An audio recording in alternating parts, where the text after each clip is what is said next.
Thanks for joining me. In this brief tutorial today, we're going to talk about optimizing photographic images for the web. I have this image on a client's homepage, and this image came to me at about 600 kilobytes, and I uploaded it to WordPress, and I thought that WordPress was going to optimize it, and WordPress couldn't quite do the trick on this image. The other images on the homepage it optimized just fine, but this specific image, it only shrunk it by about 100 kilobytes, whereas this image really needs to be 150 kilobytes or 100 kilobytes or less to make their homepage load quickly. So I'm going to open this image up in Photoshop. I've got it open here.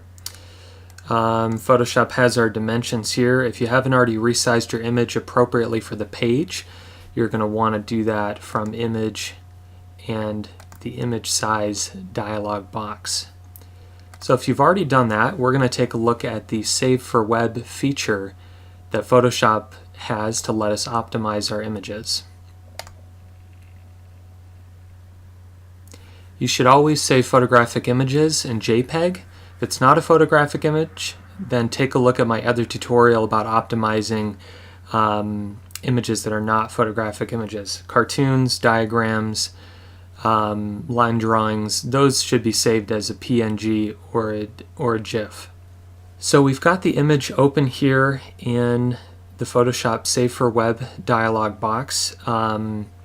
Generally, I will choose the preset of JPEG High. That's JPEG High Quality. Now, it's not the absolute highest quality, but it's important to find a balance between file size and the quality that you display your images on your website. But file size is very, very important because you don't want your pages to load too slowly. So the JPEG High preset does a quality level of 60.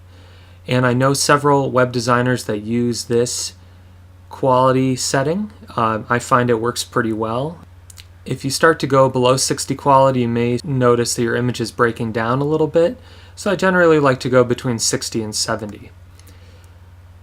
If I take the image up to 70, you'll notice in the lower left corner of my window, the file size just expanded quite a bit. It just added about 30 kilobytes to my file size, which I really don't want.